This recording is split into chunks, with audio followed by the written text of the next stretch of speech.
Olá, sejam muito bem-vindos ao Amplifica Cast. Hoje eu tenho um convidado que tem uma história interessante sobre empreendedorismo. Estou aqui com o Leonardo da AP11. Léo, muito prazer, seja bem-vindo ao Amplifica Cast. Pode se apresentar aí para a galera. Muito obrigado, Eric. Bom dia, obrigado pelo convite. É um prazer enorme estar aqui dividindo um pouco da história de empreendedorismo, né, que de alguma forma possa ser útil para todo mundo aí, né, que tem interesse de empreender, quer desenvolver novos negócios que vão ajudar o Brasil a progredir, que é o que eu acredito, né? Legal. Então, muito obrigado aí pelo convite, é um prazer estar aqui contigo. Legal, muito obrigado, Léo. Obrigado aí pela participação. Bom, para a gente começar o nosso episódio, o tema é sobre empreendedorismo e para a gente falar de empreendedorismo, a gente tem que começar do início. E do início é onde a gente vai começar a falar da carreira do Léo. Léo, quando começou a sua carreira, você estudou tecnologia, né? Como que foi essa escolha por tecnologia, por sistema? Conta do início para a galera se situar aqui. Como começou a sua trajetória com a tecnologia? Ô, Eric, é curioso que já faz muito tempo, né? Eu entrei na universidade em 91, então naquela época ainda estava muito pouco claro o que a gente ia fazer com a tecnologia, né? Todo mundo falava, as mães, as vós, as tias, não, meu filho, isso é a profissão do futuro. Só que ninguém sabia que futuro era esse, né? E eu fui para engenharia de computação na Unicamp. Isso já tinha uma reputação muito boa, ou seja, aquilo que a gente iria aprender, era uma escola muito reputada aqui no Brasil, possivelmente como a melhor escola do Brasil. Saí lá do interior do Rio e fui para Campinas. E a escolha se deu muito por esse interesse, acho que principalmente pelas exatas. Eu sempre gostei muito de exatas, mas também sempre tive uma relação muito direta com o comércio, né? A família dos meus pais teve comércio muito tempo, meu avô paterno teve comércio muito tempo, então essa coisa da relação com o cliente, né? Eu gosto de falar da barriga do balcão, é uma coisa que eu comecei muito cedo ainda quando criança. Então acho que essas duas, vamos dizer, vocações aí foram exploradas depois ao longo da carreira, né? E dentro da Unicamp, lá da engenharia de computação, a gente era a segunda turma, ou seja, mesmo a própria direção da escola, eu acredito, não sabia exatamente o que nós devíamos estudar, né? E o que a gente percebia é que, na dúvida, a gente estudava tudo que fosse possível, imaginável estudar. Desde, às vezes eu conto para as pessoas, a gente estudou até torno mecânico no Senai, porque falava, bom, sabe-se lá se alguém de tecnologia vai precisar disso. Sim. Então, foram anos muito intensos lá na Unicamp, e acho que quando eu cheguei lá, eu encontrei também um ambiente que já tinha um certo ninho assim, de empreendedorismo, né? Então, por exemplo, eu fui da primeira diretoria da empresa júnior da computação da Unicamp. Então, a gente estava ensaiando o que seria uma empresa júnior, ou seja, o que a gente ia fazer, como a gente ia funcionar, se a gente ia ter uma relação com o mercado, como a gente ia usar aquilo que a gente estava aprendendo, que era super teórico, no dia a dia. Então, foram anos muito proveitosos, né? E, de alguma maneira, assim, eu também cheguei lá bastante apertado do ponto de vista financeiro, precisava muito de grana. Efetivamente, fui morar no alojamento da Unicamp e participar daquele primeiro momento do alojamento. E quando eu chego no terceiro ano, aí começa a minha carreira, acho que aqui dá uma ponte interessante para você. Eu vejo um dia entrando numa aula de fenômenos de transporte ou mecânica geral, ou coisa que o vale, um cartaz na Unicamp anunciando um concurso público. E era um concurso público do Tribunal do Trabalho lá de Campinas, da 15ª Região, e que tinha um cargo de agente de segurança judiciária, que era um cargo de ensino médio. Segurança? Agente de segurança. Então, era literalmente segurança Judiciário. A posição, e você precisava dirigir, e dirigia com uma carteira profissional, caminhão, tarará, porque a gente, no final das contas, mais do que segurança, era motorista. Né? Então, a partir do meio do terceiro ano da Unicamp, eu trabalhei Passou no concurso? Passei no concurso, fiz a prova do caminhão, que foi outra história engraçada demais. Não sabia, assim, tinha carteira, mas não sabia dirigir caminhão. Uhum. Fiz a prova, consegui passar e acabei passando 2 anos e meio no Tribunal do Trabalho. Pouco depois de conquistar a estabilidade, pedi a primeira demissão, né? Ou seja, foi o único momento em que até 2016, em que eu tive algum tipo de relação com o chefe ou com um patrão, né? De alguma forma, um patrão meio distante, que é esse patrão governamental, essa viúva aí que a gente não sabe direito. Mas o que foi interessante é que eu passei os primeiros 6 meses lá como agente de segurança, exercendo motorista e, ao mesmo tempo, desenvolvendo um sistema na garagem. Foi o primeiro sistema que eu desenvolvi profissionalmente, que era o controle das frotas, do tribunal, etc, etc. E o título do curso que você fez, qual era na faculdade? Engenharia de computação. Engenharia de computação. Isso. E isso acabou me levando para a época informática do tribunal, porque as pessoas detectaram, olha, papai, tem um cara aqui que sabe alguma coisa, está fazendo Unicamp e tal, vamos levar ele lá para a informática. E isso aconteceu com aproximadamente 5 meses que eu estava entendi. Aí mudou, fez uma tribunal. transição lá dentro. Isso, aí eles pediram a transferência e o meu chefe à época na garagem, o Kleber, nunca mais o vi. Ele falou, não, tudo bem, desde que ele termine de fazer esse sistema que ele está fazendo aí para mim. Então, primeiro... Tem entrega, faz a primeira entrega. Eu desenvolvi o sistema. Eu fiz uma viagem de caminhão. E contanto que ele dê suporte depois, né? Isso. Eu fiz uma viagem de caminhão, terminando essa fase. E aí nós fomos para a informática do tribunal. Acho que aqui tem a primeira esticada empreendedora, porque a gente estava fazendo a primeira informatização das juntas do trabalho. Então, por todo o interior de São Paulo, a gente estava fazendo isso. Então, desenvolvendo um sistema numa equipe de 4 pessoas. Uhum. Uma equipe que, no final das contas, era funcionária pública, mas era muito empreendedora. E a gente conseguiu colocar um sistema na Justiça do Trabalho que mudou a lógica de distribuição de processos e acabava com determinados vícios que haviam de distribuição de processos para um determinado juiz. Isso trazia uma aleatoriedade, ou seja, começava a prestar um serviço à sociedade. Teve uma digitalização ali, E em 1994, a gente colocou no ar o primeiro site de um tribunal do Brasil, que tinha uma consulta online de processo pela primeira vez na internet. Foi a gente que colocou. Olha que legal. Então foram muitas conquistas assim, de novo, começando desse começo de história, que a gente não sabia direito o que ia fazer com a tecnologia, e começar a conectar com algo que era tangibilizar, e acho que isso permeia muito minha carreira, tangibilizar o valor da tecnologia aplicando em um determinado domínio, né? Acho que isso é que aos poucos eu aprendi a fazer bem, ou seja, aplicar a tecnologia num determinado domínio e tornar isso útil para as pessoas. Legal. Acho que isso é bacana como ponto de partida, né? Sim, sim. E, assim, a gente, quando está trabalhando dentro de uma empresa, né, você identifica ali vários perfis profissionais. Como que era o seu perfil profissional, assim, dentro daquele grupo? De você, quando não tinha algo que você sabia, você procurava estudar mais tempo, se dedicava naquele assunto. Quando você se comprometia com prazos, com uma entrega, como que era o seu perfil? Assim? Porque isso tem uma relação, depois a gente vai falar mais para frente, do perfil do empreendedor, né? Mas como que era o seu comportamento ali de entrega, de assumir responsabilidade, de às vezes... Porque quando você vai desenvolver o sistema, às vezes você tem a ideia, né? Mas não sabe como aquilo vai ser feito de fato, né? Como que era o seu perfil de profissional? Acho que é interessante esse ponto, né? Se você comparar o momento que a gente estava ali, ainda falando da Unicamp e das pessoas que estavam lá, saíram muitas empresas daquele momento. Legal. Então, acho que foi um momento muito empreendedor da Unicamp como um todo, né? Então, por exemplo, o pessoal da CIT, que hoje é uma empresa aberta na Bolsa de Nova York, está 2 anos antes de mim. Junto com isso veio a Dextra, a Matera, uma série de empresas que hoje ocupam um espaço muito relevante na tecnologia no Brasil.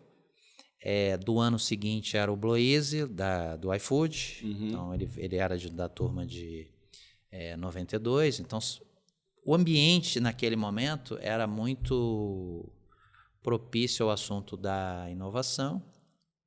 Independente disso, muitas pessoas seguiram um caminho corporativo. À época se valorizava muito a história da consultoria, né? Sim, sim. Vou para Andersen Consulting, chamava na época. O pessoal vestia você de um terninho e mandava você fazer consultoria em algum lugar. E eu acho que abraçar, e falando do perfil do empreendedor, porque que eu resgatei isso, eu acho que a gente, de novo, já vinha de um momento de incerteza de não saber exato para que a tecnologia ia ser usado.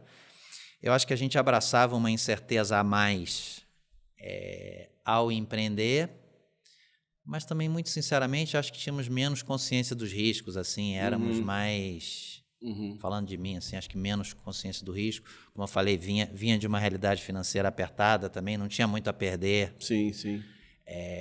Então, acho que ali sempre olhava o lado positivo, acho que o empreendedor tem essa coisa do otimista. E, no final das contas, acho que são transições que você vive na vida, você também seguramente teve essa experiência. Acho que o início de um empreendedor é muito da sua autoexecução, né? Então, o seu próprio compromisso com entregar, a autoconfiança na sua capacidade de... E procurar meios para entregar, né? Eu vou conseguir entregar, eu vou executar. Dar um jeito de executar. E desde o momento em que você está sozinho, ou você está só com teus sócios iniciais, que seja, até o momento em que você vai desenvolvendo um time. Então, acho que essa característica é importante dessa certa, talvez uma confiança até excessiva do empreendedor, que se ele também não tiver, ele não empreende, ele não começa. Ele tem uma certa confiança excessiva de que ele vai conseguir entregar. E como eu te falei, acho que o que eu talvez tinha de mais diferente assim da turma como um todo foi essa experiência de criança, de conviver com o comércio, de atender cliente desde muito cedo, de, sabe, ter esse por feeling comércios pro cliente, diferentes. Né? Porque, principalmente no comércio que você está ali lidando com a pessoa diretamente, né? Você precisa ter essa empatia, né? De se conectar, e você de conversar. Aprende a lidar com a porta aberta na rua, que é algo que quem nunca lidou não sabe exatamente o que significa, porque você não sabe o que vai entrar. Exatamente. Pode ser um cliente, mas também pode ser um golpista. Eu, quando criança, tomei N golpes pagando coisas que, não, isso aqui é a contribuição para sei lá o quê. E você não sabe o significado daquilo. Então, uma porta aberta, ela dá a você uma certa casca para lidar com essa incerteza, feeling, né? entendeu? É uma certa incerteza. Então, ao mesmo tempo, a disposição em servir, uma certa... entre aspas, falta de vergonha, de eu vou te atender, eu vou te fazer uma oferta, você não fica acanhado com isso, né? Mas do outro lado, essa certa casca grossa de, entendi, aqui tem situações negativas que eu também tenho que lidar. Acho que isso é muito útil para o empreendedor. Legal, muito bom. E já percebe essa correlação. Depois eu já peguei um gancho aqui que eu vou falar mais para frente sobre isso, para não dar um spoiler agora. E como é que foi esse período, né? Você mudou de área nesse cargo concursado, né? Nessa empresa, e depois você saiu, foi para outra, foi abrir o seu próprio negócio. Como que foi essa... Isso basicamente estava coincidindo, eu já estava bem próximo da formatura, eu acabei fazendo o curso da Unicamp em 6 anos, não em 5, né? Eu levei um ano a mais por conta do trabalho, etc., e faltavam ainda 6, 8 meses, não me lembro com muita precisão. Eu tive uma oportunidade de começar a prestar serviços de informatização, que se chamava na época, aqui na Fundação Carlos Chagas, aqui em São Paulo. Então, estava lá em Campinas. Tinha outras pessoas no ambiente lá do tribunal que tinham determinadas relações, conheciam pessoas aqui na Carlos Chagas, e comecei a prestar estes serviços. Então, à época, já era uma organização muito respeitada, que organizava concurso público e avaliação educacional. Eram 2 coisas que estavam crescendo muito no Brasil à época, né? Teve um grande crescimento da massa de funcionários públicos em várias esferas, né? Executivo, legislativo e judiciário. A Fundação é uma instituição muito séria, muito... correta do ponto de vista ético e que precisava vivenciar um primeiro momento de modernização tecnológica. Acho que foi o primeiro salto de modernização tecnológica que eu ajudei a fazer. E nisso nasceu uma empresa, chamava WG Serviços de Informática. WG? Isso, chamava WG Serviços de Informática. Foi a primeira empresa que nasceu. e que surgiu para fazer esse processo de modernização e aparelhamento tecnológico das pessoas. Então, para você ter uma ideia, quando a gente chegou, tinha várias coisas que eram datilografadas, né? Que as pessoas nem sabem o que é uma máquina de escrever hoje em dia mais, né? Se eu perguntar para os meus filhos, eles nem, o que é isso aí? Não sei o que é isso aí. Então, mimeógrafo. Mas né? tinham coisas que eram datilografadas, o mimeógrafo existia uma gráfica de montagem de tipos, Sim. uma gráfica até de um bom porte, a própria montagem de todo o esquema das provas. E isso foi se sofisticando com pessoas que também estavam lá dentro da fundação, que tiveram a capacidade de ir gerando inovações. Então, por exemplo, foi o primeiro momento em que se gerou biometrias, isso não existia antes, né, para dar segurança, saber que o Eric que foi lá era o Eric realmente que fez a prova. Foi feito um processo de diversificar as provas, então, para evitar que um colasse do outro.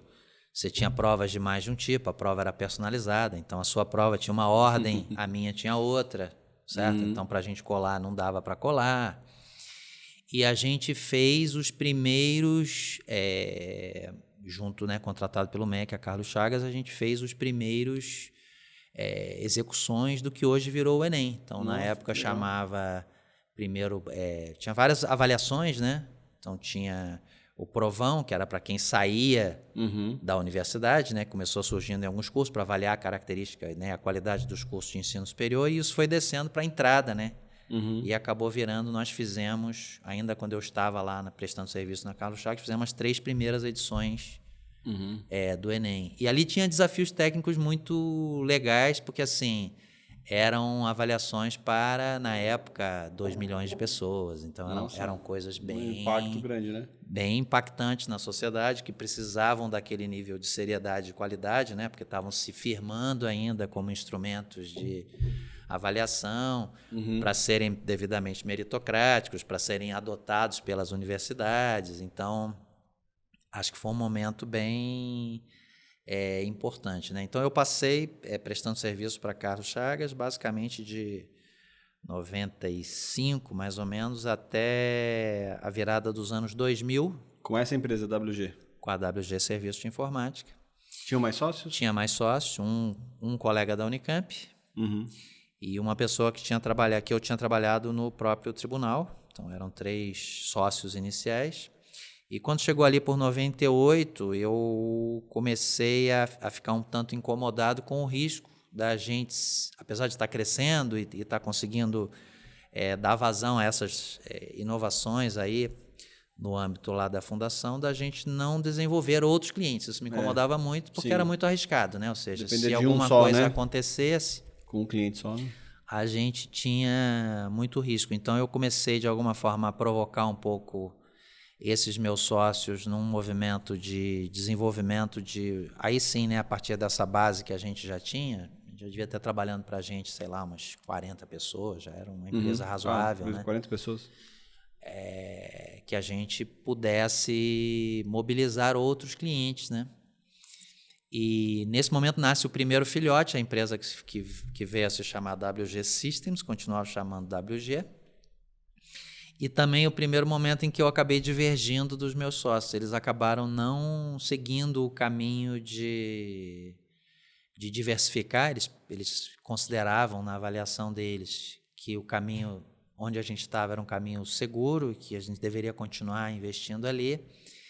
E foi o primeiro momento em que eu divergi e a gente precisou, de alguma forma, dividir caminhos, né? Ou seja, eles seguiram o caminho de permanecer lá, ainda permaneceram muitos anos, né? Agora é uma futurologia do passado, né? Sim. Deu certo, essa aposta ainda durou bastante tempo, foi algo que foi positivo, mas eu acabei recomeçando a empreender. Então, era uma empresa que, enfim, era filhote da outra, que mas... era essa WG Systems. WG Systems, isso. E a WG Systems, ela nasceu em 2000 e ela foi até 2016, a gente vai chegar lá, quando ela foi adquirida. Mas essa empresa, então, ela começou, e aí é também muito curiosa, as histórias são sempre curiosas. Ela começou vendendo software de telefonia para o Japão. Então, imagina, cara, a gente estava fazendo concurso público e avaliação educacional. Tinha uma experiência ali naquele nicho. Aparece uma pessoa de uma relação lá da onde eu vim, lá de Friburgo, lá do interior do Rio, que conhecia um outro que tinha emigrado para o Japão, e ele me convenceu de que havia uma oportunidade de vender software de telefonia para o Japão. Então, a gente aqui do Brasil desenvolveu um software de telefonia. À época também custava muito caro ligar, as pessoas não lembram também disso, mas era praticamente impossível ligar. Então, essa característica de custo muito alto da ligação internacional fez com que surgissem mini operadoras de telefonia que eram focadas em imigrantes, e para esses imigrantes poderem chamar suas famílias. Então, eles vendiam uns cartõezinhos, mas precisava de um software para fazer aquilo. Era um voz sobre IP, imagina. À época era uma coisa completamente inovadora. Era um voz sobre IP. As pessoas ligavam usando um cartãozinho, faziam uma autorização e debitavam minutos daquela conta. Então, esses foram... Aí nós vendemos para 2 mini operadoras dessa no Japão, isso no ano 2000. E foi, então, um início bem tumultuado, porque, basicamente, o nosso horário de atendimento começava às 9 horas da noite. Tinha que trabalhar o fuso. E isso era bem complicado, porque a gente desenvolvia durante o dia, mas, de uma forma ou de outra, eu tinha um telefone que podia tocar 2 horas da manhã, 3 horas da manhã, 4 horas da manhã. Então, isso realmente aconteceu. E não podia estar com voz de sono. Isso. Não, isso que eles sabiam, que era do Brasil. Para eles foi muito atrativo, como custo, né? Foi algo bem atrativo, e esse foi o ponto de partida. Então, isso também acho que é uma coisa que, de alguma forma, assim, você vê que esses 2 primeiros inícios foram muito oportunistas, assim. Não teve nenhuma coisa de... o empreendedor teve uma ideia... Tinha uma oportunidade de trabalho, né, de desenvolver um projeto, abraçou. Teve uma ideia maravilhosa e só ele pensou. Não aconteceu nada disso. Foi resolvendo dores que apareciam, resolvendo problemas que apareciam. Até mais, para a gente pegar um pouco, assim, você falou da história da WG Serviços, depois WG Systems, mas quais eram os seus principais desafios, assim? Tiveram momentos difíceis, né? Você saiu da faculdade, foi abrir o seu próprio negócio.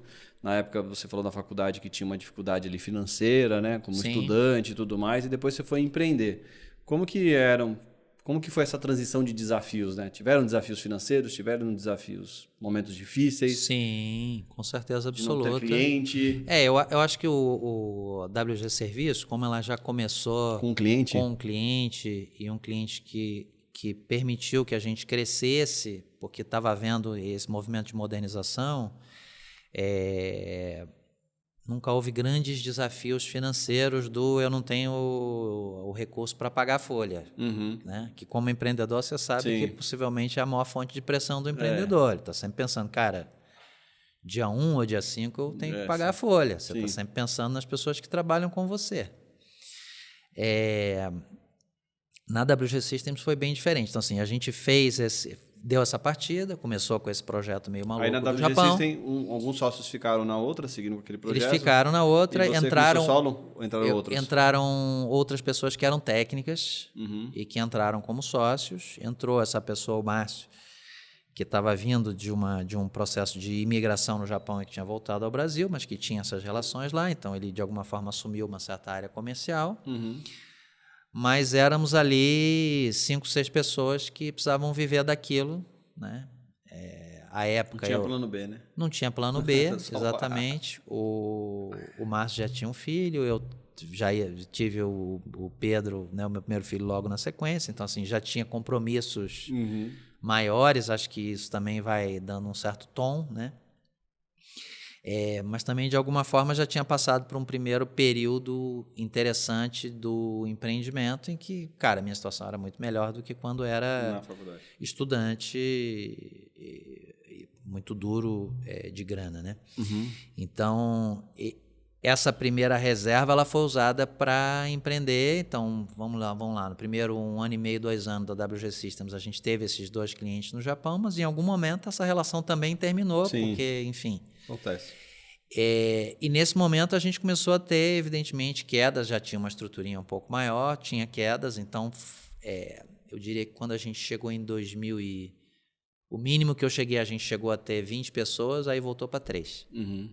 Isso foi em 2003, 2004. E basicamente você volta àquele perfil que você falou do eu vou entregar. Ou seja, essa coisa meio teimosa do empreendedor, do eu vou... Ou buscar caminhos, né? Eu vou entregar, eu vou buscar caminhos. E aí, nesse momento, a gente mudou, de novo, totalmente a prestação de serviço. Havia um primeiro... vamos dizer, interesse, um primeiro salto no assunto do Business Intelligence. Isso era uma coisa que estava começando a... Né? A gente tinha vindo do boom do ano 2000, que eu perdi, Sim. basicamente, que vendeu muito RP. Sim. E 2003, ali 2002, 2003, era um primeiro boom do Business Intelligence e a gente abraçou esse assunto, falou, vamos abraçar o assunto do BI e começar a entregar solução de BI para as empresas. E a gente começou a conquistar pontualmente espaços, clientes em que a gente foi fazendo projetos, mas isso foi muito difícil, ou seja, conquistar essa primeira referência, acho que para o empreendedor que está no mundo B2B, né? Ou seja, você está se relacionando com empresas, sempre a primeira coisa que alguém te pergunta é, tá bom, quem são seus clientes? Quem que você atende, certo? Né? Quem que você atende? Quem que você pode me dar de referência? Né? E quem está começando é mais ou menos como exigir que o estagiário tenha experiência, ou seja, não tem como o estagiário ter experiência. Né? Uhum. Então, acho que nessa hora a empresa se confunde muito com o empreendedor, né? É o empreendedor que está emprestando a sua credibilidade, a sua autoconfiança à empresa. E, de novo, essa certa teimosia do eu vou entregar, ela tem que estar presente, seja lá qual for o ramo de negócio que você tiver. Porque, no fim, é isso. Nesse momento inicial, você precisa arrancar com essas entregas que vão justamente formar suas primeiras referências. Acho que isso é muito comum desse empreendedor mais raiz, né? Acho que a gente viveu nos últimos anos aí uma coisa de empreendedor mais Nutella, assim, mas já começa com muito dinheiro, já começa contratando muita gente, criando muita estrutura. Sim.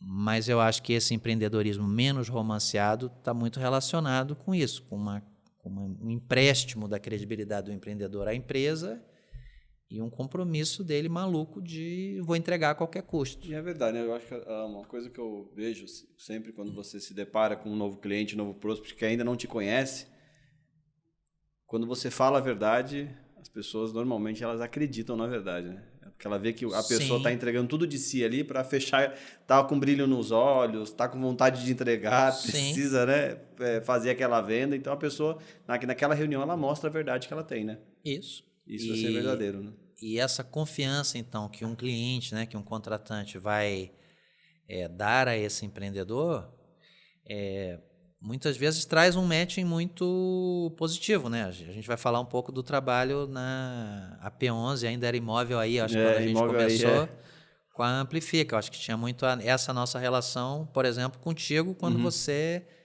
coloca a tua competência, empresta a tua credibilidade como profissional à empresa. Fala, a gente vai entregar, a gente consegue fazer essa entrega. Então, eu vejo paralelos bem relevantes com isso. Aí acho que os desafios vão mudando na hora que você precisa escalar, que você precisa crescer o time, que a coisa começa a dar certo. Esse empréstimo de credibilidade, ele deixa de ser suficiente. Sim. Bem como o empréstimo de dinheiro. Muitas vezes o empreendedor fala, tudo bem, esse mês eu não vou receber nada. Ou seja, todo empreendedor, de novo, raiz, passa por isso. Fiquei 6 meses sem ganhar nada, fiquei 1 ano sem ganhar nada. Mas quando ele começa a ter 20 pessoas trabalhando com ele deixar de ganhar, já não adianta mais, porque ele deixar de ganhar já não é suficiente para cobrir os salários das pessoas que estão ali naquela operação. Então, né, depois que o Marcelo entrou comigo, que foi em 2004, sei lá por 2007, a gente falava, saudade do tempo em que a gente não recebia e conseguia pagar os custos, porque agora a gente deixa de receber e não acontece nada. É verdade. Não acontece nada. Ou seja, é muito maior a operação, né? A operação é tão maior do que aquilo que você usa para você viver que você deixar de receber, não muda. Os teus compromissos continuam gigantes. Então, o leão cresce. O leão cresce. E dentro desse processo depois a gente vai voltar nesse assunto do Marcelo e tudo mais, do sócio. Quais foram as capacidades, assim, as especialidades, os skills que você precisou de se desenvolver ao longo da sua trajetória como empreendedor? Você é formado em engenharia de sistemas, né? De computação. De computação. Isso. Mas para gerir um negócio precisa desenvolver ali outras Sim. especialidades, outros skills. Aí eu fui... Eram sócios que eram complementares? Como que era? Mais ou menos. Um pouco primeiro da pedaço da gestão. Primeiro eu fiz GV, então eu fiz o curso do SEAG, que era um curso à época... Ainda existe o SEAG, né? Depois da faculdade. Que basicamente... mas não foi logo depois. Eu trabalhei um tanto, eu fui fazer o SEAG no meio de 98. Então já tinha uma rodagem como empreendedor, como empresário. Até isso, de alguma forma, pode ter gerado esse desconforto que eu citei a você, do temos um cliente só, tem um risco aqui que a gente está vivendo. Já enxergar isso, né? Fui fazer GV, aí eu concluí o SEAG, e aí 2 anos depois eu fiz o MBA, e o SEAG, que era o MBA de... Qual que é? Curso de especialização em administração para graduados. Então, legal. o que tinha era uma especialização lato sensu, né? E esse primeiro contato com a administração de empresas de uma maneira um pouco mais formal foi bem importante para mim. O que não era tão rico, a audiência era muito uniforme. Éramos 90% engenheiros, 95% engenheiros em início de carreira. Ou seja, a gente tinha mais ou menos, como turma, né? E eram turmas grandes e tal, dentro da GV. A gente tinha menos contribuições um ao outro, né? Sim. Ou seja, a gente aprendia, né, do professor, mas aprendia pouco um com o outro, porque a gente era muito parecido um com o outro. E aí, em 2002, eu volto para fazer um MBA lá na Dom Cabral, lá em Minas, que era um MBA sanduíche com o pessoal da UBC lá no Canadá, lá em Vancouver. E aí tinha um foco já de empreendedorismo, ou seja, esse caminho já estava um caminho muito claro para mim. E na Dom Cabral, assim, o que teve de grande diferencial foi justamente essa heterogeneidade de perfis, de experiência, gente mais velha, gente que era executiva, que queria empreender no futuro,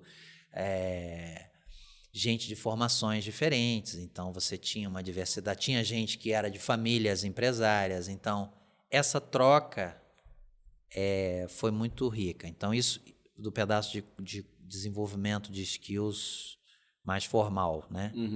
Eu acho que no informal, eu acho que continua assim uma busca muito grande do empreendedor em primeiro, acho que ele próprio, né?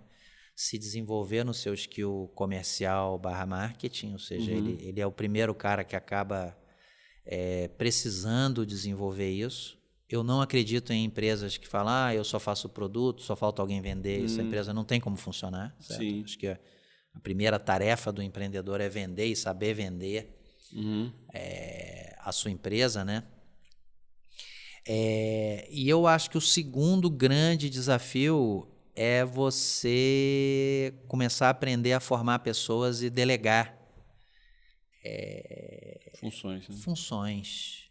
Isso é custoso para o empreendedor, porque você sempre volta àquela, mas se fosse eu não teria feito assim. Então tem um certo sofrimento do empreendedor em dizer, vou deixar uma pessoa, há uma relação de confiança, naturalmente, a pessoa vai fazer do seu jeito, por mais que você a ampare. Eu acho que aqui a gente como empreendedor tem que crescer muito em aprender a aceitar e entender que as pessoas vão fazer de uma forma diferente e que pode dar certo, e que aquilo é o jeito da pessoa. Aprender a dar essa liberdade, dar essa autonomia, acho que é algo que vem para acho que para qualquer líder. Acho que aqui eu não excluiria somente os empreendedores. Acho que isso é uma tarefa muito da liderança, de aprender a delegar e conviver com os erros que a delegação vai gerar. Vai gerar, né? Acho que isso é uma coisa bem importante. E quando a sua estrutura cresce, isso é fundamental. É inevitável, né? A gente era muito pouco complementar, assim, dessa equipe de sócios iniciais da WG Systems. Todos saíram, todos foram embora, porque não aguentaram vamos ficar 3 meses sem ganhar, 6 meses sem ganhar, 1 ano sem ganhar, cada um começou a ficar aflito. Tem uma realidade diferente, né? Isso, começou a ficar aflito com isso e tal, e tinha empregos, as pessoas todas, no final das contas, se empregaram, as pessoas que eram da área de tecnologia acabaram se empregando, eu fiquei sozinho, E aí, em 2005, tem a entrada do Marcelo como sócio. A gente até Na hoje WG System? é sócio na WG Systems. Ah, que legal. O Marcelo, a gente tinha estudado junto na Unicamp, no mesmo momento. Só que ele, quando saiu, teve uma decisão totalmente diferente. Foi, eu vou fazer a carreira corporativa. Ele saiu no grupo dos que falaram, não, vou fazer carreira corporativa, vou fazer MBA lá fora. Então, seguiu um caminho completamente diferente por 10 anos, praticamente. Quando ele voltou lá desse MBA, eu falei, cara, a gente tem essa empresa aqui, a situação é de uma pendura muito grande, são poucos clientes nesse momento, temos poucas pessoas, já desenvolvemos alguma competência nessa área de BI, mas eu acho que se a gente se juntar aqui, a gente tem condição de deslanchar. Nessa época, a gente estava começando a ensaiar. Isso também é uma coisa que acabou virando muito importante na WG Systems. A gente estava começando a ensaiar um processo de importar software para o Brasil. Então, trazer algum tipo de tecnologia mais exclusiva e desenvolver competências em cima dessa tecnologia. E até tem uma pergunta sobre isso, né? Sim. Essa coisa você falou de importar software. Como que você, ao longo da sua trajetória de empreendedor, você enxergava, por exemplo, as novas tecnologias que estavam surgindo, enxergava as oportunidades para criar novas soluções? Por exemplo, não trabalhava com BI, enxerguei a oportunidade de BI. Como que você se mantinha ou se mantém atualizado com tudo que está acontecendo no mercado para poder entregar aquilo para o mercado ou transformar aquilo em produto ou serviço?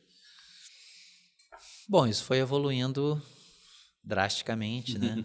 Eu lembro ainda, muito no iniciozinho da carreira, essa coisa não havia pesquisadores, né? Não havia buscadores, né? E você ia na internet, não achava nada. Malemar, você ia aos manuais do software e às vezes o manual dizia procure seu administrador de sistemas. E você fala, mas o administrador de sistemas sou eu. Ou seja, como que eu vou procurar meu administrador de sistemas, né? Mas nessa virada aí dos anos 90 para os anos 2000, começou a proliferar muito a história do site, né? Como eram os velhos sites estáticos e fóruns e news, né?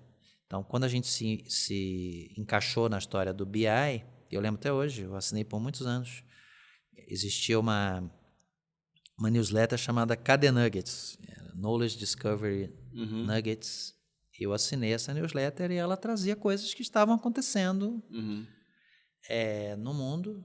Eu mantenho essa tarefa, né, de buscar newsletters que estão relacionadas a tópicos de inovação, tendências nos setores ou nos lugares onde eu estou interessado, né? Procuro também hoje ler muito assuntos diferentes, não fico lendo só a mesma coisa, eu tento ler coisas diferentes. Mas, à época, o KD Nuggets apontava já uma certa... Engraçado isso, muito antes do tempo. Apontava uma tendência que à época se chamava data mining, que virou modelagem preditiva, que virou inteligência artificial, certo? E, à época, apontava um pouco tendências dentro de data mining. Eu fui estudar isso lá por 2003, 2004. Entendi que era um negócio super técnico, super estatístico. É verdade, Isso não é uma conversa para pessoas de computação, não é uma conversa para pessoas de negócio. E pelo KD Nuggets eu vi que havia algumas companhias que estavam iniciando uma visão do que hoje virou o machine learning, ou seja, de automatizar a criação de modelos estatísticos para determinada finalidade. E aí eu identifiquei uma companhia na França, o nome era esquisitíssimo, KXEN, eles se autodenominavam KXEN, mas ninguém conseguia falar o nome, era tão ruim isso vinha de Knowledge Extraction Engines, eles fizeram uns motores, e foi brilhante o negócio dos caras, de criação de modelos estatísticos, no que seria, digamos, um tataravô do machine learning de hoje. Sim. E isso poderia ser industrializado, ou seja, eles tiveram um pensamento muito avançado no tempo. E eu fui até eles para entender o que era isso.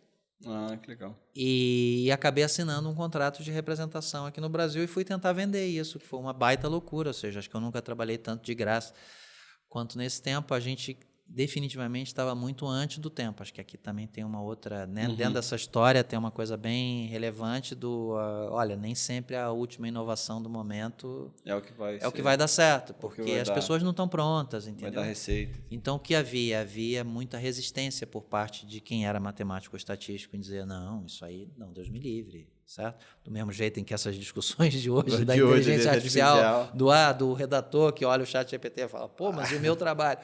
Imagina, é muito parecido com isso. Engraçado que esses confrontos entre tecnologia, né, e o jeito das pessoas sempre se confrontaram. Sempre, acho que isso sempre. E, de novo, esses confrontos eles podem ser impeditivos de um sucesso comercial maior. Então, essa empresa foi a primeira representação que a gente pegou. Ali a gente aprendeu muito, a gente aprendeu, né, a vender software. A gente não sabia vender software antes, a gente sabia vender serviço, mas vender software é outro bicho. Isso foi muito importante no WG Systems e depois na Abertec, aí já a gente chega nesse pedaço da história. A gente acabou vendendo por insistência aqui em vários lugares. Vendemos na TIM, vendemos na NET, vendemos na Pfizer, vendemos na nossa Caixa.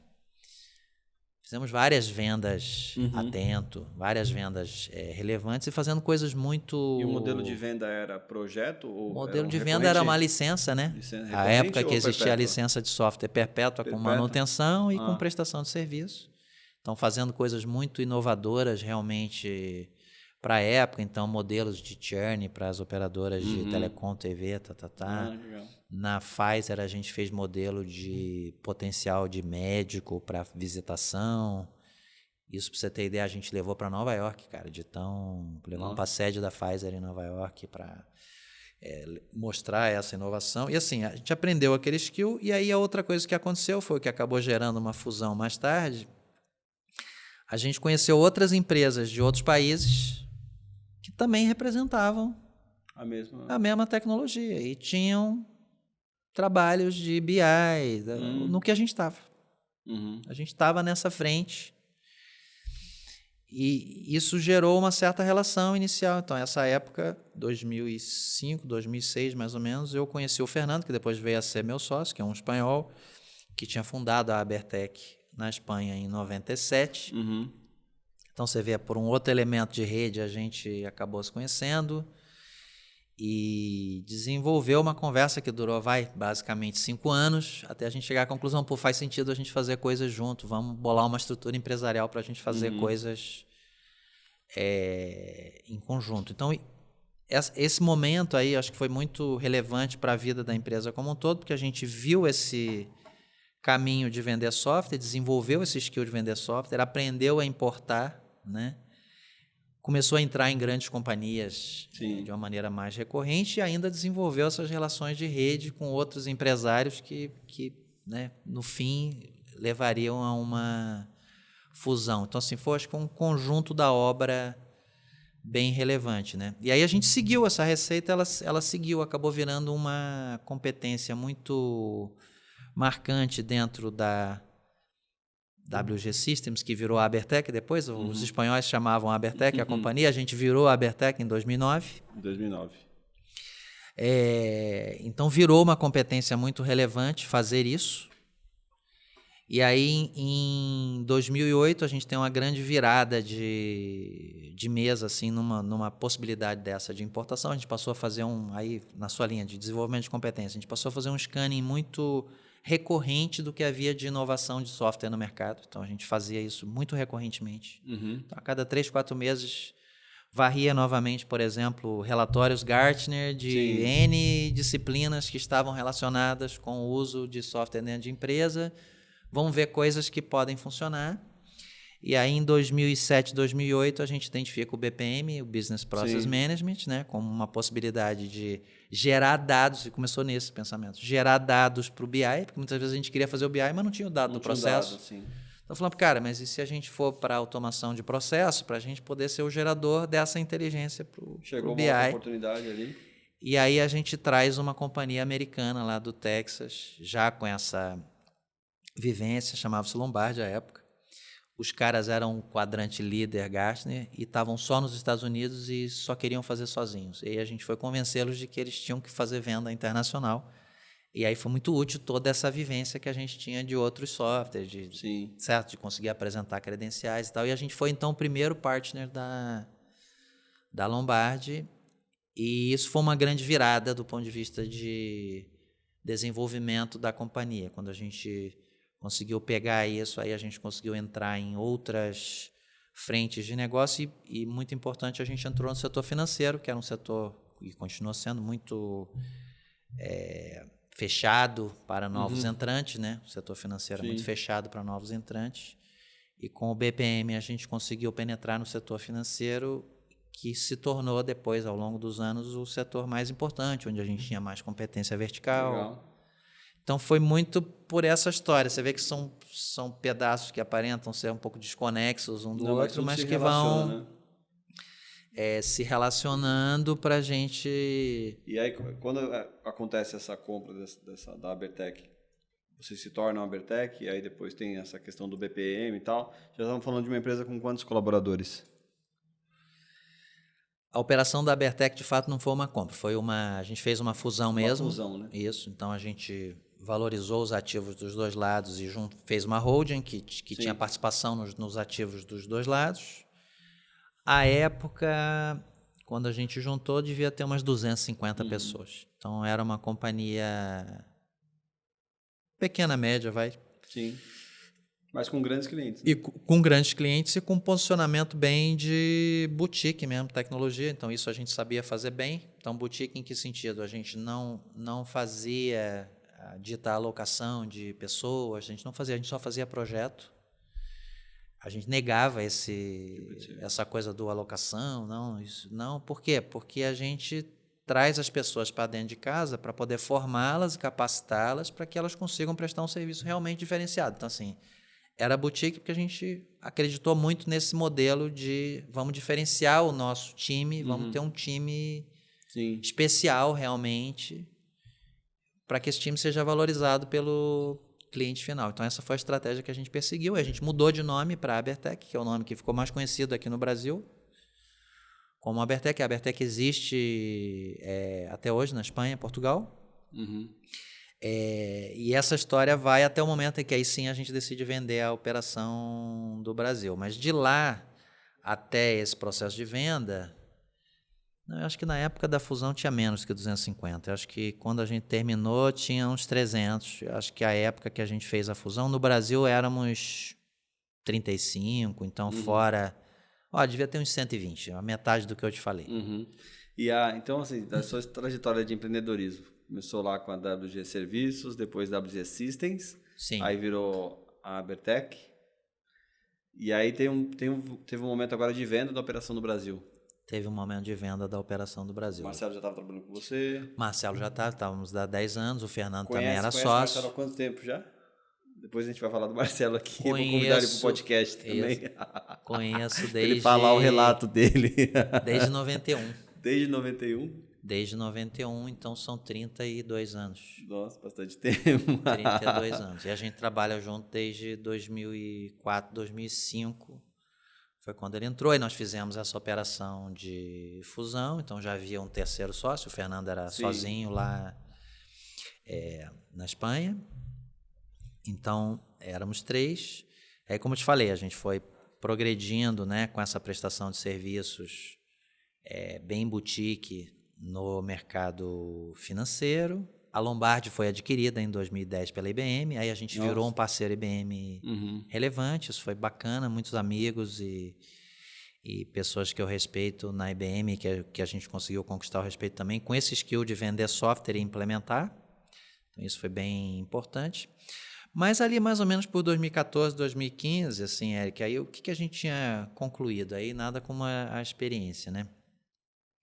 A gente tinha feito muitas entregas bacanas, relevantes, projetos que, de novo, eram de inovação, que o cliente conseguia ter resultados bacanas. E o que a gente começou a ver é o seguinte, cara, muito bem, a gente sabe fazer projeto de tecnologia, a gente aprendeu domínios de negócio, mas o que realmente dá mais valor, do ponto de vista da geração de valor para o acionista, não é fazer a tecnologia, é usar a tecnologia. Então, acho que a gente deve parar de fazer a tecnologia para os outros e começar a fazer para a gente mesmo, porque acho que a gente vai captar mais valor, né?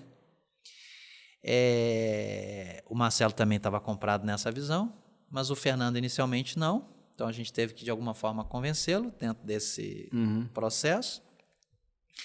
E em 2015 a gente decide vender a operação do Brasil, que à época era a operação que tinha crescido mais. O Fernando tem interesse ainda de manter a operação da Espanha, até pela relação que ele tem lá com a empresa, né, pessoal com a empresa. Decide manter isso, a gente decide vender a operação do Brasil. E aí tem uma coisa muito bacana como empreendedor, que é o processo de vender deliberadamente. A gente, à época, contrata um broker profissional. Conseguimos contratar um broker em Londres. Então, foi uma experiência excepcional. Por quê? Porque a gente falou, a gente quer fazer uma venda que tenha um possível respaldo global. Ou seja, não queremos fazer algo que se limite a uma visão local. O Fernando tinha esses contatos, tarará, e a gente contrata esse broker em Londres. Quando a gente chega para fazer o primeiro assessment da venda, esse assessment é muito redondo. A gente tinha uma empresa gerida de uma maneira muito certinha, sempre fomos muito certinhos em tudo, na relação com o pessoal, no pagamento dos impostos. A empresa não tinha passivos, cara. Então, basicamente, era uma empresa de 15 anos sem passivo, que é uma coisa excepcional realmente. E também era uma empresa lucrativa, ou seja, que no setor de tecnologia é relativamente raro. Ou seja, empresas de prestação de serviço normalmente têm margens muito apertadas, porque elas vão sendo pressionadas cada vez mais pelos clientes e elas vão ficando com margens muito pequenas, né? E aí a gente faz esse processo. Esse processo começa, basicamente, quando a gente toma a decisão, é junho, mais ou menos, de 2015. Quando chega em setembro, a gente tem um kit. Isso é legal contar para os empreendedores como que é o processo. Você constrói um kit documental da tua companhia, do que você tem de bom, tarará. Esse kit não é disponibilizado publicamente. Aí você tem uma carta de abertura lá, chamam blind letter, porque a carta é cega, ela não identifica quem é a empresa, ela só descreve a noiva sem dizer o nome dela. Ah, é? É. E aí essa blind letter é enviada para potenciais compradores, ou seja, existem potenciais compradores de empresas que são do relacionamento desses brokers. E esses brokers, então, enviam essas blind letters para potenciais compradores que o vendedor, a princípio, selecionou. Então, você faz listas. Essa sim, essa não. Deus me livre, não quero trabalhar para eles. Tá? E aí a gente fez uma lista, sei lá, de 150 empresas que potencialmente poderiam ser boas compradoras, né? E aí é muito engraçado, porque a lista gira... Uma dúvida, desculpa. Esse kit documental, ele tem as informações da sua empresa, sim, mas não fala quem é a sua empresa. A blind letter não. A blind letter é uma linha só, imagina. Tá. Eu tenho uma empresa de serviço de tecnologia que atende o setor financeiro. Mas esse kit documental ele é enviado junto ou não? Não, só para quem assina a NDA. Ah, ok. Então, você recebe o blind letter... O kit documental tem todas as informações de quem é a empresa, mas a blind não, ok. Tudo. A blind diz assim, você tem interesse de ver? Eu tenho. Então assina o NDA e aí você vê. Legal. E é engraçado que você vê a lista girando. Mandei, não teve. Esse aqui teve. Mandei. Esse aqui teve. Então, você começa a acompanhar esse processo. É um processo bem estruturado e muito pouco romântico também. Eu acho que isso é uma coisa muito romântica. Outbound. Isso, outbound. Você manda se converter. É um outbound. Se manter, você manda a apresentação. Isso, manda a apresentação. Aí, eventualmente, gera uma reunião. Exatamente. É um outbound igualzinho. Exatamente. E aí, o que é muito legal é que você... tem feedbacks muito interessantes vindo desses potenciais investidores, né? Eles dizem para você o que eles pensam. Que pode ser o que você gosta ou o que você acha, ou pode se divergir. Sim. Então, por exemplo, eu lembro de uma das reuniões que aconteceu, que o cara falou, legal, parabéns, a empresa de vocês é ótima, muito organizada, lucrativa, tarará, mas os clientes são muito pequenos. Nossa, mas os clientes são muito pequenos. Ele falou, cliente nosso... A gente precisa ter pelo menos 2.000 pessoas nossas trabalhando em cada cliente. Eu falei, realmente, nós no total somos, à época, 150 pessoas. Então, assim, o pensamento deles era tão de volume que falava, olha, apesar de você ter esse negócio aí muito bacaninha, para a gente não encaixa, porque eu não consigo botar 2.000 pessoas nos teus clientes. E isso vai, enfim, se alternando entre potenciais investidores. No fim, a gente conclui um processo de venda para a GFT, que é uma empresa alemã. À época, a GFT tinha já uma operação no Brasil que era bastante pequena, e até comparável com a nossa operação do ponto de vista de receita. Tinha mais gente, mas tinha menos receita. E a gente vai para um processo de fazer essa primeira integração, né? A gente tinha feito uma integração como fusão internacional, ou seja, que é uma coisa mais fácil de ser feita, porque as operações estão em países diferentes, né? Como havia acontecido do WG Systems e Abertec.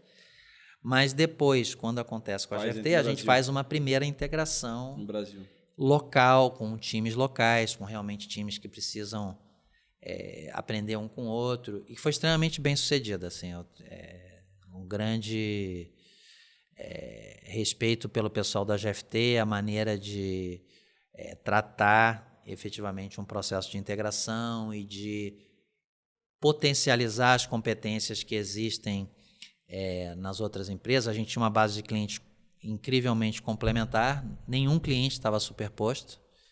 Então, a gente acabou funcionando, isso foi em 2016, então em abril de 2016 a gente conclui esse processo de venda. Em abril de 2000? Abril de 2016. Conclui o processo de venda. Começou em julho, né, esse processo? Julho a gente tomou a decisão, setembro iniciou rápido, né? a preparação dos documentos, final de setembro a gente tinha os documentos preparados, a gente estava muito organizado. Basicamente, a gente recebeu a primeira oferta no Réveillon de 2016, ali na viradinha do ano. 2015. Tivemos mais de uma oferta, tivemos que optar pela oferta que a gente achou mais interessante. Passamos por due diligence, que basicamente foi fevereiro e março de 2016, e em abril fechou. Isso está completando... Aliás, completou 7 anos agora. Esse evento, 7 anos que a gente passou por isso. Trajetória de empreendedor até agora, empresas contabilizadas, 1, 2, 3, 4. E não vamos falar da quinta ainda, né? Sim. Isso. E aí, como é que foi esse processo? Acordo fechado, parte de integração acontecendo e tal. Isso, aí a gente virou executivo, né? Eu virei executivo na GFT. A sua história assim, é engraçada, né? Porque a gente vai falar da empresa atual tudo aqui foi se encaixando, né? Formado em tecnologia, em empresas de tecnologia, entregando soluções de tecnologia, mercado aqui bem B2B, né? Trabalhando aqui, né, com grandes contas. Sim. Atendendo clientes da indústria farmacêutica, clientes do setor bancário e tudo mais. Então, bem B2B, né? Muito. Aí tem eu vou entrar num detalhe lá do início. Conta agora, como é que foi esse processo, né? De pós-compra da GFT, ficaram ali algum tempo e decidiram empreender no mercado B2C. Isso. Então, a GFT, enfim, a gente fez esse processo de integração, foi um processo também muito gratificante, a gente felizmente conseguiu cumprir todas as metas que havíamos acordado com eles, né, num horizonte de prazo que a gente havia acordado com eles. As nossas pessoas se integraram muito aos times, né, havia uma sinergia muito grande das empresas para funcionar e desenvolver práticas. Então, foi meu momento como executivo. Então, fiquei como executivo dentro da GFT, liderando uma unidade de negócio aqui no Brasil e interagindo com os times da GFT globais. Hoje a GFT é uma empresa bastante grande aqui no Brasil, em torno de 3 mil pessoas. É uma empresa bem relevante, continua prestando muito serviço no setor financeiro como principal, mas também se desenvolveu para outros segmentos de negócio. Então, foi uma experiência bem bacana. Mas, enfim, de novo, o que a gente tinha na cabeça desde do momento em que a gente decide vender era essa visão de realização da tecnologia como fim e não como meio, né? A gente queria aplicar a tecnologia num setor fim. Então, ao fim de 2 anos e meio na GFT, final de setembro de 2018, nós pedimos as contas, fizemos um processo de transição, evidentemente, isso foi bastante avisado, né? Fizemos uma transição bacana e 2 dias depois iniciamos o projeto do que seria hoje o AP11. À época, o que sabíamos? Precisamos olhar para um setor de negócios grande e precisamos olhar para um setor de negócios tosco do ponto de vista de tecnologia. Quanto menos transformado, melhor. Porque se o que a gente sabe fazer é a transformação, então precisa pegar modernização, inovação no setor, vamos pegar um setor que seja grande e que esteja pouco transformado. Imobiliário foi muito claro como uma possível oportunidade, né? Acho que a gente até tinha outros candidatos possíveis, mas o imobiliário se posicionava muito bem, até globalmente, né? Então, o imobiliário global, e hoje a gente tem ainda mais segurança em dizer isso, já há 5 anos, né? Quase 5 anos no imobiliário. Realmente é um setor que tem ainda uma transformação limitada, né? Quando comparada com outros setores, evidentemente você tem que fazer uma comparação com outros setores da economia, né? Você compara com o setor financeiro, por exemplo, está muito menos transformado do que o setor financeiro, que por sua vez está muito menos moderno e aberto à inovação do que as Big Techs, né? Então aqui tem uma escala que a gente consegue fazer. E aí a gente optou por entrar no imobiliário, e ao entrar no imobiliário a gente não sabia o que ia fazer, só sabia que ia aplicar tecnologia e tentar achar um modelo de negócio em que a tecnologia fosse um protagonista, ou seja, vamos tentar aplicar a tecnologia em algo dentro do setor que seja protagonista. A gente olhou para a cadeia, o momento da transação era um momento candidato, né? Então, um momento em que precisava de menos ativos, menos recursos para poder atuar. E onde estava acontecendo uma certa efervescência global até em tentar achar novos modelos de aluguel, novos modelos de uso dos imóveis, novo modelo de transação de compra e venda. Então, isso estava acontecendo de uma maneira muito presente. Nós fizemos uma avaliação dos modelos de negócio que estavam acontecendo globalmente. Um deles era o iBuyer, né? Que a Opendoor, lá nos Estados Unidos, era o grande protagonista, era algo que exigia muito capital, então a gente abandonou. Tinha a visão de desintermediar, então já naquele momento se conversava sobre isso, assim como aconteceu em N outros setores. Na compra e venda de imóveis nunca aconteceu e ainda não deu certo, pode ser que daqui a 20 anos dê, pode ser que daqui a 10 dê, pode, mas ainda não aconteceu. E hoje eu já tenho minhas hipóteses mais claras, como é algo muito relevante para as pessoas, elas não querem fazer sozinhas, elas não querem fazer autônomas, elas querem ter assistência humana aqui. Então, essa desintermediação, como aconteceu na compra de uma passagem aérea, não aconteceu na compra de um imóvel, muito raro ainda. E o terceiro modelo, que foi como a gente começou, o AP11 ainda como imóvel.ai, que era o nome inicial que a gente tinha dado, era um modelo de fazer uma tarifa fixa, que tinha dado muito certo no mercado inglês. Então, havia um benchmark inglês relevante, uma empresa chamada Purple Bricks, que existe até hoje. Purple, igualzinho aqui as canecas da Amplifica.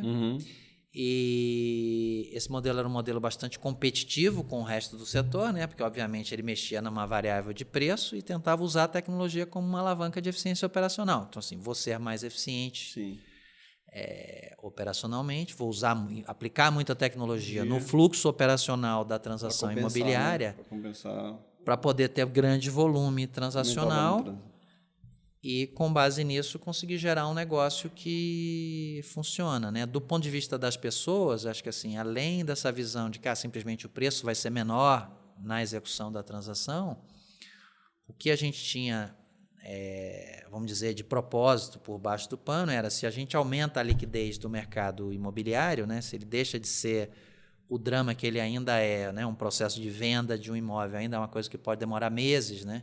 E quando você compara com o mercado que é líquido, igual nos Estados Unidos, ele pode demorar dias para você se desfazer de um imóvel.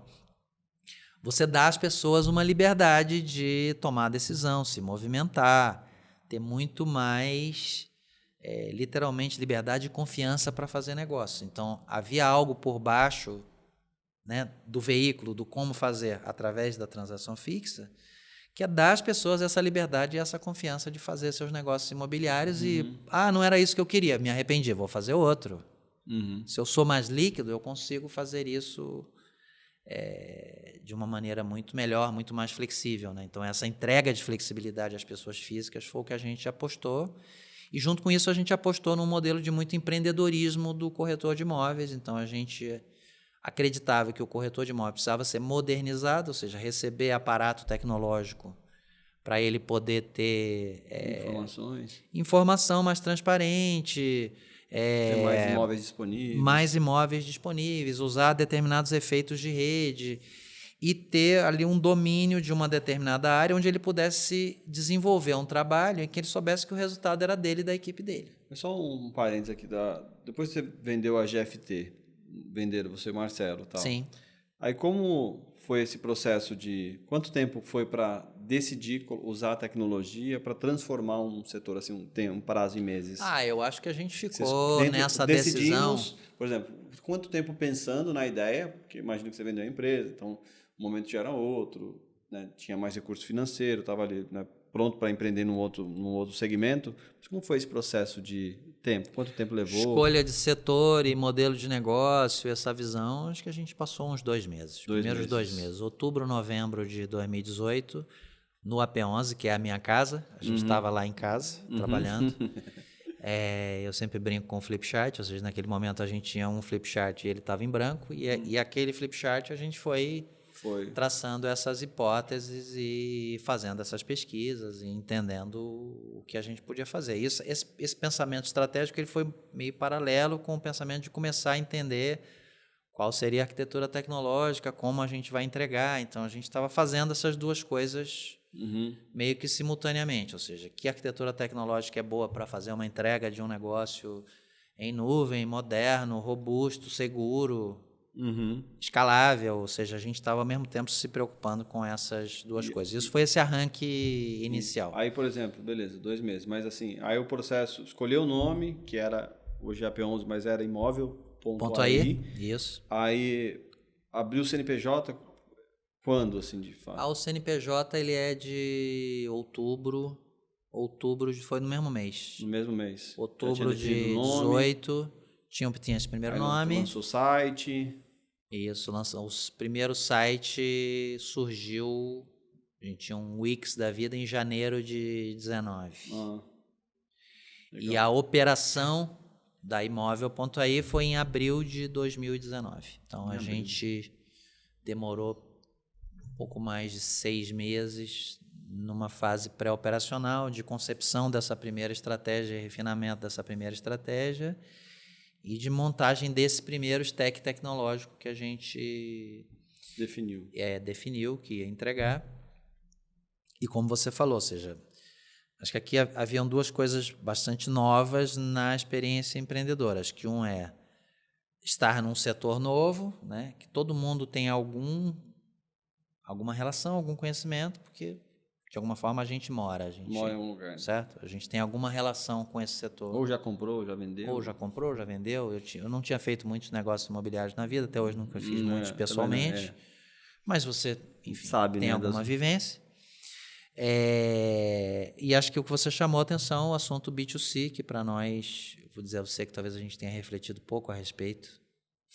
Quando a gente pensou no modelo de negócio, a gente olhou muito de novo para o que estava acontecendo lá fora. Eram mais chamativos os modelos de B2C do que os modelos de B2B, mas acho que a gente entendia superficialmente as implicações disso, ou seja, do como se tornar visível no mundo B2C. Eu acho que foram desafios que foram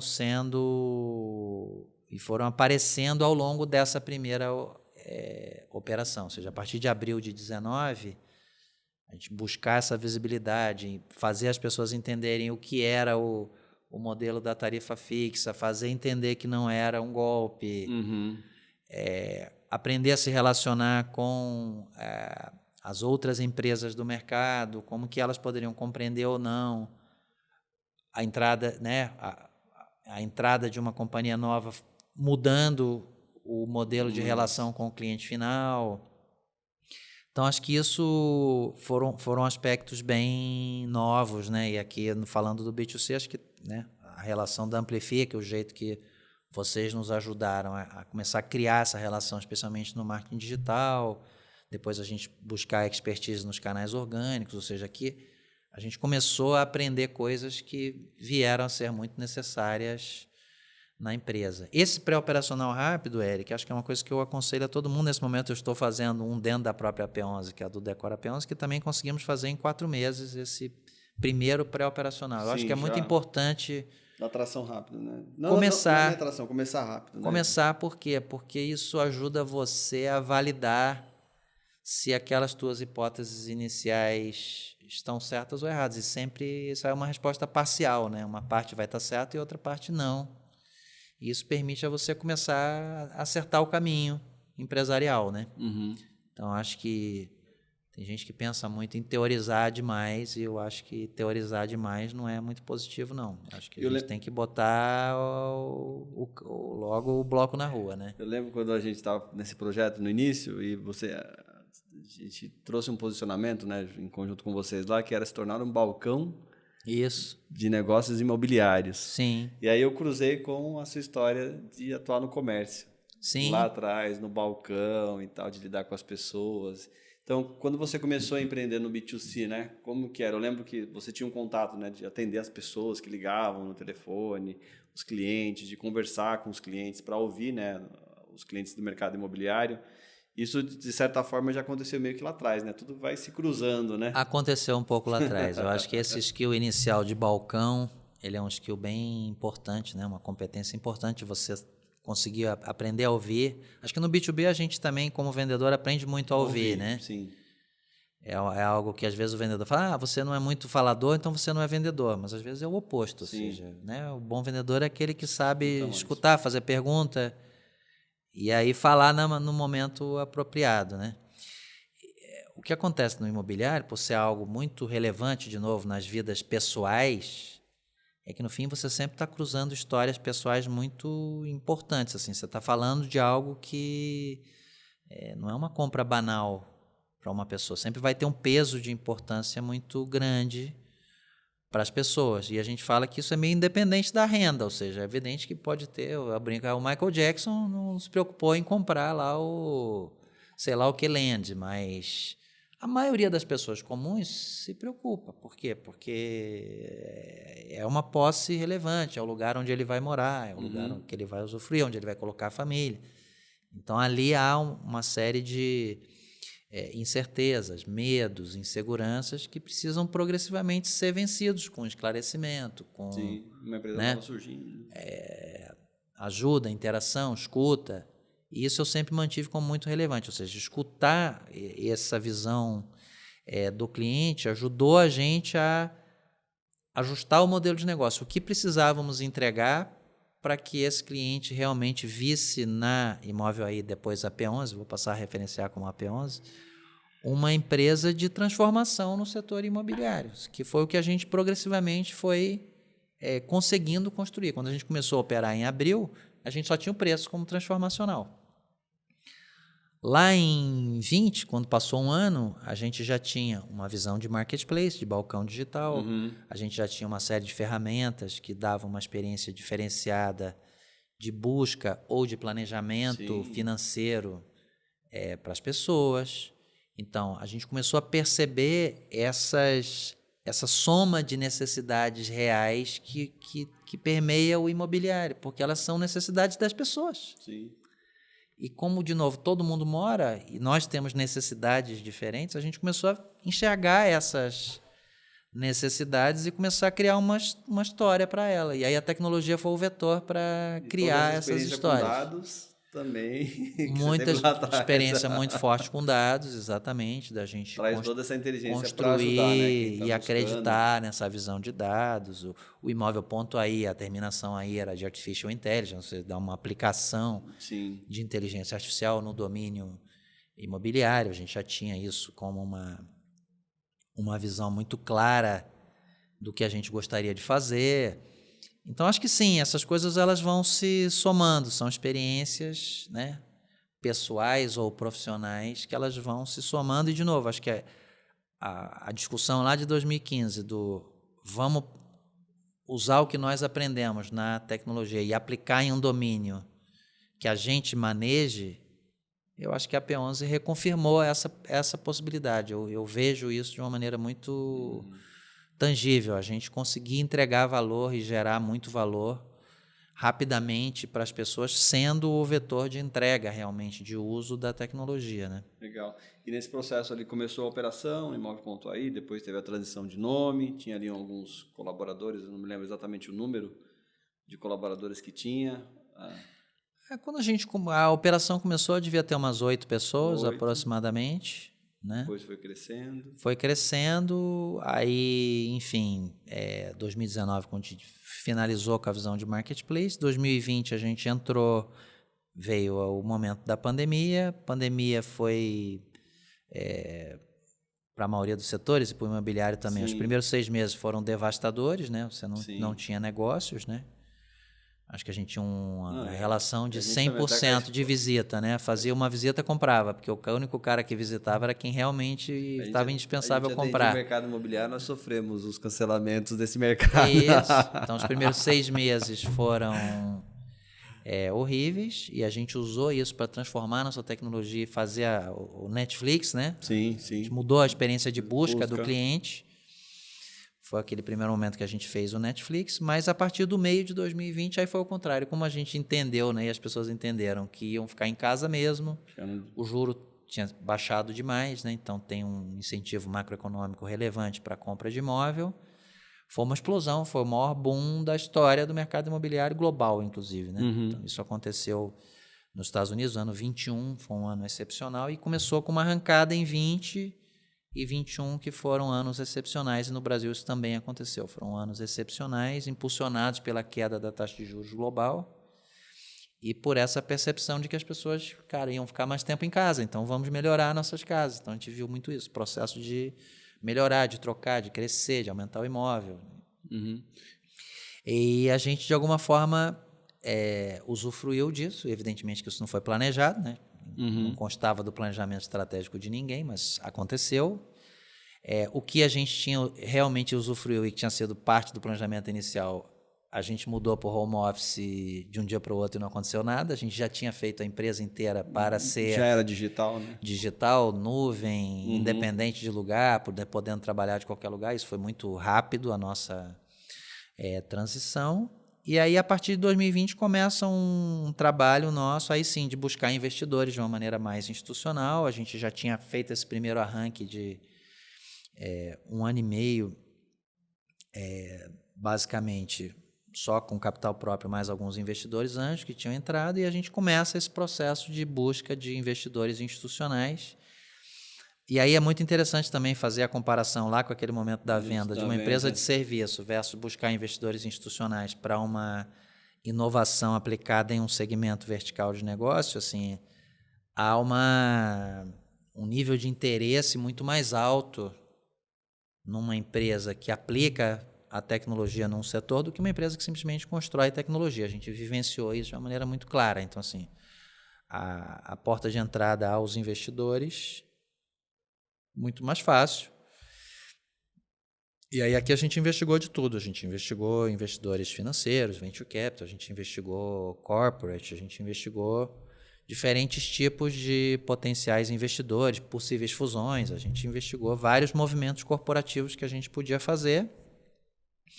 Isso a partir do meio de 2020, o que acabou culminando com a decisão de se juntar ao Santander, que virou acionista majoritário no fim de 2021, quando a gente coincide uma visão de construção desse ecossistema relacionado com o assunto da habitação, com o assunto do morar, com o assunto imobiliário. Um ecossistema imobiliário, que é o projeto que a gente está envolvido nesse momento, né? Então, o Santander entra no capital. Aconteceu em setembro de 21, mas havia questões regulatórias a acontecer, né? A serem... em função deles serem bancos, serem regulados e tal. Dezembro de 21, a entrada do banco no capital da empresa, né? E aí a gente começa um processo, né? Acho que teve todo esse momento aí dos possíveis investidores e alguns sims diferentes que poderiam dar para nós caminhos de desenvolvimento diferentes, né? A gente opta pelo caminho Santander, né, como um parceiro financeiro. A gente percebeu a importância também do recurso financeiro dentro do setor imobiliário, né? É um setor muito intensivo crédito, de capital, né? e culmina para o crédito, essa sinergia com o crédito e esse volume relacionado ao crédito imobiliário, né? Que no Brasil ainda é relativamente pequeno, cresceu muito, mas ainda é relativamente pequeno quando comparado a outros países. E essa coincidência dá a visão dessa construção desse ecossistema imobiliário, né? E aí, permeando isso, acho que o grande guarda-chuva da estratégia do banco, que é inclusive falada, né, pelo presidente do banco, que é a transformação do banco numa empresa de consumo, né, na melhor empresa de consumo do Brasil. Então, evidentemente, a habitação, o morar, o setor imobiliário é uma cadeia de valor enorme de consumo. Sim. E está presente ali em determinado momento da vida das pessoas. Isso, né? e vamos dizer, no uso da nossa casa, a gente consome coisas o tempo inteiro, Sim. né? Então, até disso que hoje deriva o projeto do Decora AP11, que é um projeto de móveis, decoração, utilidades, que tem a ver justamente com essa visão de um ecossistema relacionado à tua necessidade de morar e que vai potencializar o teu melhor uso da tua casa. Então, nós vamos falar aqui rapidinho. Então, tem trazendo um paralelo, a inquietação. Tinha lá uma solução já existente, né? A P11, uma empresa que já atende a necessidade das pessoas com relação ali à parte imobiliária, compra, venda de imóvel e tudo mais. Isso. E agora enxergou uma nova oportunidade. Sim, eu acho que simultaneamente acontecem duas coisas, né? Eu acho que cada vez mais a gente aposta na vertente da AP11 como um grande facilitador no meio do mercado imobiliário, ou seja, eu diria que quase diametralmente oposto àquela entrada super competitiva que a gente teve lá em 2019 com a tarifa fixa. A gente hoje se vê como um facilitador, como uma empresa que vai potencializar incorporadoras, imobiliárias, corretores de imóveis, através de uma rede que funciona, que consegue realizar muitas transações, que opera crédito, que dá o suporte de regulatório legal, Começo, meio, que fim. dá o suporte de marketing, que ajuda a vender, ou seja, que faz todo esse trabalho. Então, a gente cada vez mais potencializa uma rede, que é a visão realmente de ecossistema, e, ao mesmo tempo, a gente começa a olhar para esse cliente que permeia esse ecossistema e dizer em que mais a gente pode servi-lo. Ou seja, uma vez que ele comprou um imóvel, fica muito clara a possibilidade dele precisar ou ser servido por um tema de imóveis, decoração, enfim, tudo que permeia o uso das nossas casas. Né? Isso, consumo, né? O consumo das nossas casas. Então, desde janeiro eu estou perseguindo esse projeto como responsabilidade principal dentro da AP11. Chama-se decor.ap11.com.br. A nossa loja já está em produção, então ela ainda não tem ofertas, a gente está trabalhando junto aos parceiros, fornecedores, para ter as ofertas. Estamos fazendo isso em conjunto com a Financeira Santander, que é potencialmente a maior empresa do Brasil no financiamento de imóveis e decoração, bem significativo, muito presente no varejo. Sim. E, de novo com esse papel de fomento, ou seja, ajudando a esse varejista, esse parceiro, a ter um novo canal de distribuição que vai complementar os canais que ele já tinha. Possui. Grande parte desse setor, né, do mesmo jeito que o setor imobiliário é muito pouco digitalizado, o setor de imóveis e decoração também é muito pouco digitalizado, ou seja, a gente, da mesma forma, ajudando esse setor a se digitalizar, a estar mais próximo desse cliente digital, que cada vez mais é esse cliente que a gente encontra. Então, aqui tem essas várias similaridades, além de, evidentemente, sinergias próprias dentro da base de clientes com necessidades que são complementares, né? Muito bom, muito bom. Para a gente já indo para os finalmente aqui do nosso episódio, e a gente já tentar ir para uma linha de você compartilhar algumas dicas práticas para a nossa audiência e tal, o que você pode falar, assim, né? Passou por uma trajetória aí de 5 empresas, está na quinta agora, né? Quinta empresa agora. O que você pode compartilhar, assim, de aprendizados para um empreendedor, ou para um executivo, ou para um empresário que está assistindo aqui? De acertos, de erros. Bom, acho que a gente falou várias coisas bacanas, assim, né, ao longo do papo. Eu acho que uma coisa... Dicas, pode dar uma dica? Isso, dica pro empreendedor, eu acho que tentar ouvir muito a sua vocação e tentar entender quais são as suas competências que vão realmente ajudar o negócio. Eu acho que isso é muito importante, né? Você realmente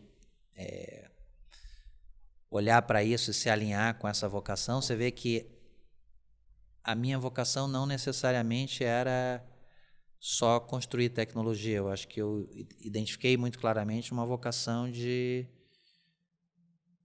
aplicar a tecnologia no negócio. Você vê que são coisas relativamente tênues, essas diferenças, mas acho que são relevantes. A outra coisa que eu recomendo a todo empreendedor é não faça duas coisas ao mesmo tempo. A dedicação é crucial, né? Eu até tive outros, nem citei para você, mas tive outras iniciativas com outras pessoas simultaneamente, mas que não havia uma dedicação integral de ninguém, elas não dão certo. Sim. Então, a dedicação e o compromisso integral é fundamental. E acho que para todo mundo que quer empreender a primeira vez, eu acho que entender muito bem a sua estrutura financeira pessoal é relevante e botar na cabeça um cenário de que pode passar muito tempo sem você ganhar nada. Porque, às vezes, as pessoas têm uma... De novo, é claro que o otimismo permeia todo investidor, todo, né, empreendedor, mas é importante ele refletir que, por um bom período, não haverá remuneração. Sim. E eu digo, se sacrificar, né? Isso, você tem que entender que esse sacrifício é um sacrifício necessário, que talvez no fim desse período, mesmo assim, não haja remuneração. Então, você está batalhando para que ela venha no futuro, de novo, para realizar essa vocação que você está apostando. Mas acho que esse é um aspecto muito importante. E eu sempre falo para a pessoa, mas quanto tempo? Eu falo, cara, planeja 2 anos. Acho que menos que 2 anos é algo que, sinceramente, pode deixar você numa situação muito complicada. Eu acho que mesmo no intraempreendedorismo, né, planos de negócio que são muito mirabolantes em menos de 2 anos, eu acho que são muito pouco realistas, né? Acho que pensar nessa visão de pelo menos 2 anos muito duros, muito difíceis, muito secos, acho que é importante para poder fazer um negócio amadurecer. Acho que essas dicas são boas. Muito bom. Léo, muito obrigado pela sua participação no Amplifica Cast. Foi um prazer aprender com você. As considerações finais, vou pedir que você pode olhar para aquela câmera. Se despedir da nossa galera. Eu vou deixar o contato do Léo do LinkedIn. Se você tiver alguma dúvida e quiser se conectar com o Léo, tirar dúvidas, enfim, você pode mandar uma mensagem direto para ele. O canal está aberto e ele pode se despedir aí. Valeu. Pessoal, foi um grande prazer. Eric, muito obrigado aí pelo convite. Espero que tenha sido proveitoso aí o papo. Foi muito prazeroso aqui para mim estar aqui contigo e dividir um pouco da história com as pessoas. E, pessoal, contem comigo aí se precisarem tirar alguma dúvida. Hoje estamos aí. A P11 estava com 8 colaboradores antes da compra. Hoje, quantos? Hoje nós estamos com 80. Com 80, crescendo. Isso, hoje nós estamos com 80. Nessa jornada em parceria muito estreita com o pessoal do Santander, com muitos desafios, mas muito animado para... E muito trabalho, né? Exatamente, para progredir. Os desafios são maiores, tem mais trabalho, Tem né? mais trabalho, sem dúvida, sem dúvida. Obrigado aí a todos, valeu. Valeu, pessoal, obrigado aí, Tchau. Até mais.